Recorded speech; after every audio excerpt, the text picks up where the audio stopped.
Broadcasting from the business capital of the world, this is the Podcast Business News Network. We are back with John Riggio, tennis pro, architect, man of the hour. As always, he joins us today to talk more about his career. And yeah, he has a few. Welcome back today. How are you doing? Good. Hi, Joe. How are you? I'm great, sweetheart. I know today we're going to focus more on tennis again, and you still playing tennis. And as a tennis pro, your career. Last week we got to see some of those cool rackets you told us about, and you broke a few. But how are you feeling today? Everything good? Yes, everything's great. Thank you. Yes, I have more rackets, and that is to continue from what I had shown you, and the rackets they're getting even better. I think just to continue off from where I was with those old wood rackets, I was able to get my old two wood rackets. These are very nice rackets. They're in good condition, and these are rackets my parents had. But one thing that's good about these, if you see here, it's a his and her set. One here with Ivan Gulagan, and here Marty Risen. And these are very nice rackets. They're both Dunlop. These are in excellent condition too. I bought these. These are old rackets. They both have candy cane strings, and you see the color is like his Yeah. and hers. So this is his, this is hers, and this is the same racket. These are in excellent condition, old wood rackets. And I bought these because my parents had these rackets. We used to have a bunch of rackets like that. And so those are really good. And then I have some rackets. One interesting racket, I was looking for some pro stock rackets. And one pro stock racket was a racket that another pro player was using. And I was able to buy this racket. And this racket, I envisioned playing with this right away. Mm-hmm. But then I took a look at the condition, and you see it says here Bosworth Tennis. Yeah. And I bought it, and it said that this other player was using it and everything, and I wasn't too sure about it. Mm-hmm. And let me just open this here. So I had taken it out of the thing here, and this is a very nice Dunlop racket. It's a nice racket. It has leather grip. And this racket, it isn't from long ago. It's very recently, and it's used by a player, Tommy Roberto. Mm-hmm. And it says here it's pretty good. Has a swing of 302, and it's very nice balance on it. And this is a Dunlop racket that is a pro stock racket. It does have some wording on it saying Dunlop. Okay. With this kind of pro stock Yeah. racket doesn't necessarily have to have wording, because of the situation where if you're playing and you have wording, you're advertising someone's brand, you're not really sponsoring the Mm-hmm. brand. And then so this here, and this has just the grip from this particular company. And this one is option 2C of a Okay. Dunlop Pro Stock. They have all kinds of different models of the rackets. It's a very nice one. So I think I bought this. I envisioned playing with this right away, but since I noticed this has this whole thing with this player, and I think this player was playing recently, that I just sort of kept it in the bag, and I haven't really played with it. So I just kept it there. So let me just show the next one. Now, the next one is really just to give you an idea. I went looking for some more rackets, and I have another very nice Dunlop. And this Dunlop is the same idea. It's a pro stock and has the leather grip. And this was Mm-hmm. just made recently. It isn't from long ago. It has a smaller head size, but this is typical of what kind of racket that I would play with. And it's all the black dot. It has some things about the tension on it and the weight of it. It's officially a Dunlop racket, officially manufactured. And with this kind of racket, I used to also have another racket, and this is from the Prince Racket Company, gave me this racket. And this is a pretty good racket that I had. This is called the Prince Graphite Mid Plus. Okay. And this racket, they gave me two of these, and of course, if they were to break, they'd replace them. And this also has a leather grip. Now this racket is like from the year like 19 goes around from the year like 1986 Okay. to like 1988. They were making these rackets, and I had a couple of these, and these weren't too bad. I can use this as a backup racket. If my other racket broke, I could finish the match with something like this. And Mm-hmm. very strange, I bought this racket, and for some reason, someone had broke it, but they broke it very different. I think this, you can see the strength of this kind of racket. Mm-hmm. As if you can see, this is bent. It looks like someone had maybe took the racket and hit it on the floor, because it Yeah. looks like it's hit on the floor over here, and the metal, which is made of composite metal, seems to have bent a little. It's bent and it's just about cracking over here. So I bought this just as far as memorabilia, but it does have a crack in it. It's very interesting, and but this is the same kind of racket. This wasn't too bad a racket for that era. It's just a Prince Graphite, and this one is just a standard racket. You would just string it, maybe up to 60 pounds, and you could play a pro match with it. It isn't too bad. So that Nice. is one racket that I had, and that is the usual thing I had. So I had that and the other one, this racket, which was the just like a pro stock, and it isn't really wasn't really advertising the brand. This one does have the painted Dunlop insignia on these strings, but that would usually change because that one just came with the string. So those are pretty good. So I picked up a few of those pro stock rackets Mm-hmm. and some memorabilia about them, and so it just brought back some memories for me, and it was very interesting.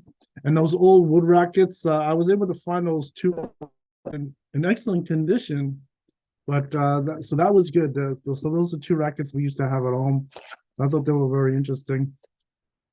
But just to add to some tennis points, I think I was thinking about some important things, and some of them just to point out was when I was playing at Sutton East, when that was my tennis bubble, and they put in the grandstand and everything at that point, was they used to charge admission. And I think that's one point. It wasn't just when you would just walk onto the grandstand like you're anywhere. You would really have to go through and buy a ticket and enter into Mm-hmm. the area there and sit on the grandstand to watch it. And I think when I was playing some important matches, the whole sidewalks were filled with people. It was really amazing. I think they charged about approximately $8 per ticket for that general admission. So that was pretty good. I think it was priced as a typical general admission they would have at any stadium you'd go to. So you go there, and that was really the start of that whole thing.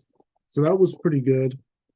And I think another thing about my tennis career that I think I was pointing out, showing the old wood rackets, showing Mm-hmm. the metal rackets, was really my generation. I thought it was very interesting that my generation, my age when I was born, uh, the people that I was around was very interesting. That there was a lot of things happening with people maybe a little older, maybe 10 years to 14 years older than me. Mm-hmm. And I think going through that generation, I think there were some good things about it, and maybe there were some things that might have not been as good. I think the one thing that was good, I think, like a lot of things with the 80s, was the new rackets, the new style to play. I think that was pretty good. And I think just the time of the 80s going into 90s were pretty good for me, good for people around me. And then I noticed some things like say like my sponsors. I think the only thing like with my sponsors is that they were a few years older, and they could say communicate with my mother, at my mother's age. But as I was progressing in my career, particularly my sponsor that Mm-hmm. started this whole thing in Hicksville, Patrick Mulroney, he was a little older and he went into retirement.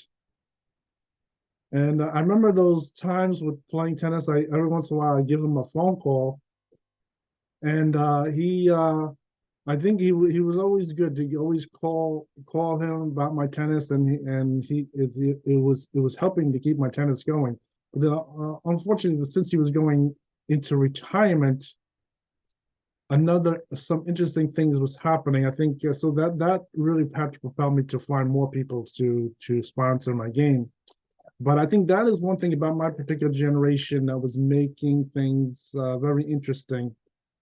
And so I was lucky to find more help with my tennis game. But in fact, that is one interesting thing about the tennis game. And then because he was always sponsoring pro tennis players, he had his own pro shop, and he knew all the different sport brands. He knew all the Prince, Dunlop, Babolat, Wilson, all the different brands, and that were sponsoring players. And so that was one interesting thing about my generation and playing, that I was doing things, and there was like this whole thing with the different like generations of people, the years of they were playing. Mm-hmm. So I mean that was one thing about it that I thought was very interesting. So I think I was able to find new sponsors. It was interesting, but I think it was that one point was a little difficult, but I was able to do it, and I think that's one interesting thing about my generation. And I think starting off, I think I saw a lot of the previous generations tennis players. Some of them were still playing with wood rackets too, and Wow. of course they had the pro version of those wood rackets. So that was very interesting. So that is one interesting thing about my generation. I was able to see the previous generation players. Some of them had old rackets or wood rackets, and the playing style was a little different. They weren't really using all the topspin on the ball. They were hitting more of a straight line ball using those teardrop shaped rackets. So things were progressing a little, changing, and I think that was what happening. And then I think also since uh, my age compared to a lot of people who are Mm-hmm. sponsors and things like that, when I was getting sponsored and doing these changes with different sport organizations, they already had some players that they knew from the previous generation. They already went through a lot of experiences, things like promoting the player, having getting a brand with the player, then the thing with all the things with the as far as like television and Mm-hmm. publications. I think when I was playing, they had a lot of publications coming through with one of the papers they had in Manhattan. And that's usually how people knew about those matches taking place with the Manhattan Open, autograph signing day, things like that, was going into those usual newspapers. The thing with the tennis magazine at the time, there was always that controversy with tennis magazine, and I think a lot of people there was always like peer pressure to try to find out how you can get in with the tennis magazine, but they were a little bit separate group, and think I had said on some shows like they didn't want the tennis magazine on the shelves at all. So then that was one thing that was interesting. So then when I was doing things with different people, and I think that even progressed all the way up to stadiums, like some people, when we were doing the thing, building the stadium, I think some of my sponsors, they had already had these experiences with previous players where they were doing the stadiums and things like that. And I think some people, they weren't sure if the stadium deal was going to um, uh, something they want to invest in. I think like with the pro, they offered the pro uh, company if they wanted to invest in continuing construction of the stadium. And I think I know from my group of people, the sponsors and everything, they certainly were going to continue building the stadium with that. But I think since I was maybe one generation younger than a lot of people, and my sponsors, or they already had a history of other players that they had sponsored. So I think in one thing they knew that I was the one to invest in. I think that's one thing that helped me. And then the second thing was also wondering if what good investments are really going to go along my career. Do they want to go with the stadium ideas? And each camp had the option to invest money into buying stadiums. And like Perot did buy a tennis center over in Glen Cove, New York, on Long Island. I think I had said this before. I and it is on my list of different experiences from the tennis. If you were to go on the internet, I have it listed. And so that was more of a solid investment for them. And I think those type of ideas I had when I progressed on to where I went to Mitsubishi and then ending in Reebok. I then would then propose those same ideas to them, giving them examples of tennis centers, maybe building the rest of the stadium, things like that. So those were different things. And I think since it was my generation, they already had an idea of what things to really go with, and some things maybe they don't want to bother with. I think the tennis center idea was probably pretty good because they could always put other people in the tennis center. If my game or another player's game they're investing in were to stop, certainly they could always get some other people to walk into the tennis stadium or tennis center and always could play there. They could always rent it out too. I think during the time I was in the Sun East, I did get some experience in teaching some ordinary people some tennis too. Instead of just waiting for just those pro, they had an idea of maybe working in some just basic people who would learn some tennis from me, and maybe that could generate also eventually a personal income on the side for me too.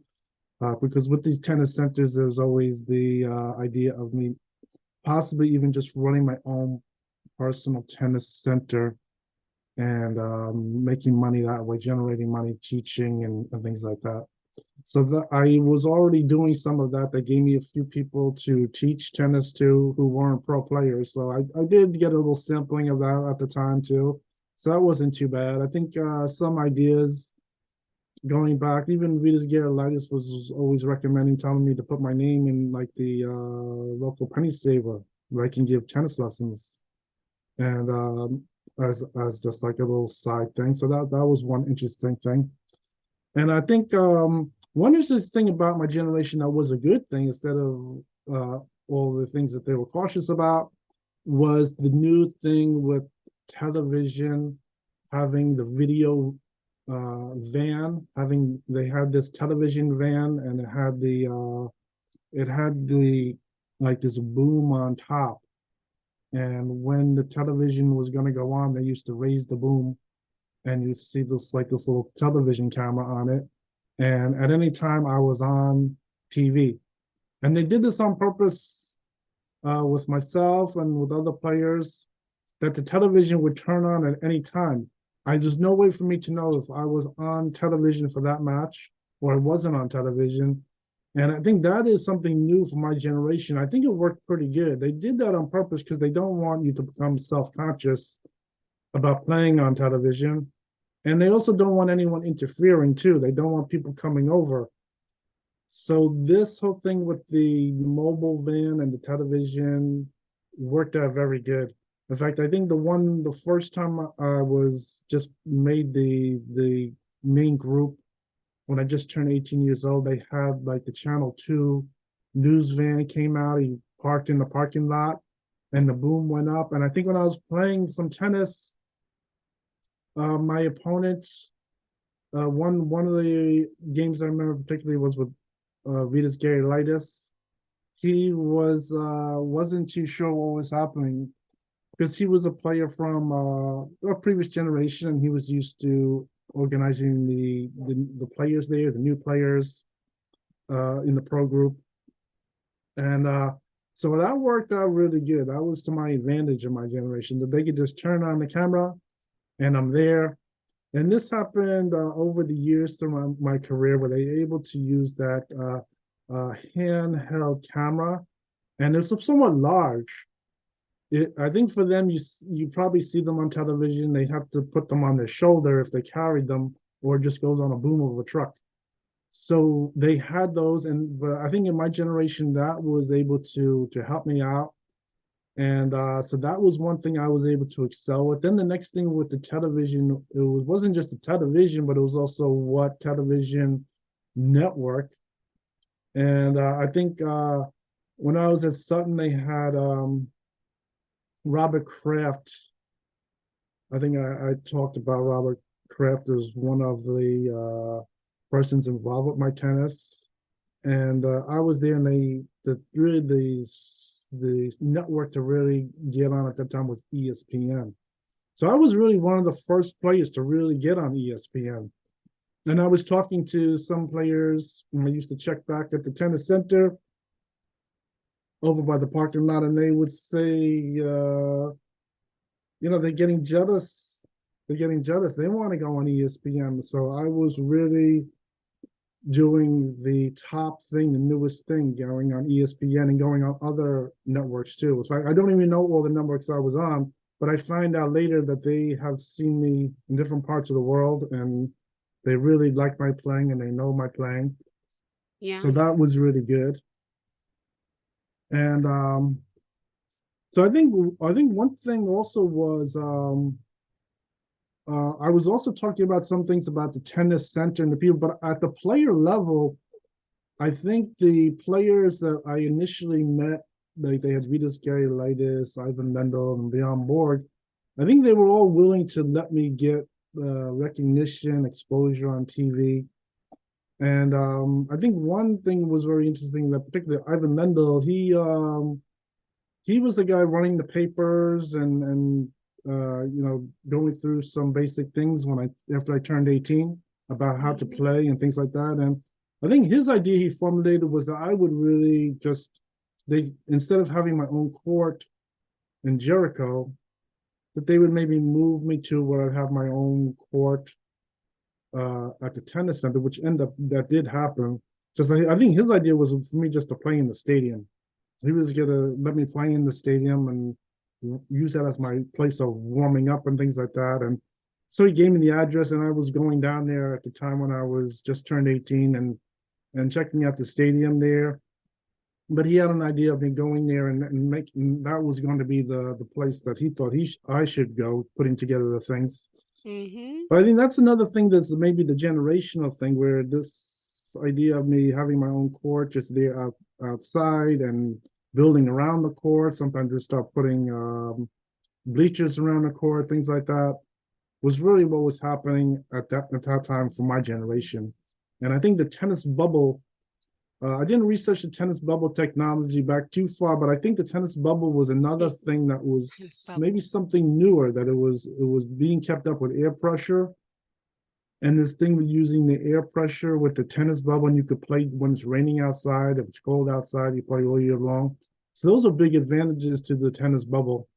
Mm-hmm. And I think the tennis bubble is what started to take in my years. The tennis stadium idea then coming up later was a much bigger idea as far as admission of people, but it was really you couldn't use that in all times. You couldn't use it in all different kinds of weather. So there was limits transitioning over to the tennis stadium. So I think now those were some very interesting things that were taking place. Was really changes in technology, also my generation, where the older people around me, a lot of the people, they already knew the older generation. I was maybe 10 years or 14 years older than me. Those were the players a lot of them already had a lot of experience with. And so I think in some ways I did get some help because of that. And in some ways they might not have, there might have been more problems, more complicated. Like my sponsor went into retirement on one of them. And so those were some interesting things that were taking place. And so I think that is one thing about the career at that time that was going on. Then another thing about my career that is interesting is when I was talking about my career, that I was saying that I had the largest contract It was in the newspapers, and it went up to 120 million eventually. But that contract, that whole entertainment contract with the stand-in and spokesman, wasn't really that common for most people. Very few people were able to get something like that. I was told I was only the fifth entertainer to Got really it. achieve that high with entertainment and the whole contract that took place. And so that is pretty good. I think that is another big Yep. thing. So there were a few people before me that had that size contract. So I think that is another thing. I don't know how many years older the other people had. I don't really know the name of any of them, but there was other people that had that size contract. Amazing. I might not have been in tennis. I think I was probably the first one in And tennis and to he have still that. becomes an architect. Oh my goodness. Yes. Well, I apologize, John. We're out of time now, but another great story as always. Would you mind sharing how we can reach out to you, please? Yeah, sure. To find out my tennis stories, you just go onto Facebook, go into John Riggio Pro Tennis Player. I have a link to a list of my experiences playing tennis, my matches, things like that. And on the Facebook page, you can see my photographs of different pictures I have there, some videos where I'm in, things like that. And of course, I'm updating it all the time. I'm adding on some information on there that's very interesting to watch. Great. Thank you so much. Always pleasure having you here. Story after story. Love it. John, thank you so much. You're welcome. Have a great day. Thank Happy you. Thanksgiving. Yes, Enjoy happy the Thanksgiving holiday. to you, Langston. Thank you. You too. Bye-bye. Hello, my name is John Riggio. I'm the CEO of John Riggio RA Architect LLC. I provide architect services in the New York City metropolitan area. That includes New York City, New Jersey, and Pennsylvania. My areas are specifically Long Island, the 5 boroughs of New York City, Westchester, Yonkers. In New Jersey, it is North Jersey, Central Jersey, and South Jersey. In Philadelphia, the areas are the Philadelphia metropolitan area. You can find out more information about my company at www.johnriggio.com. That's spelled JOHNRIGGIO.com. And there you will find out a description of my work. It shows a portfolio, pictures of the different job types. And I also have my contact information there. It shows my business address. From there, you can contact me and we can discuss your project. First, we will make an initial consultation.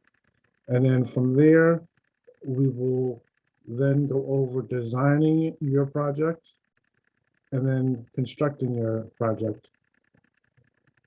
So I hope to hear from you soon. Thank you. Bye.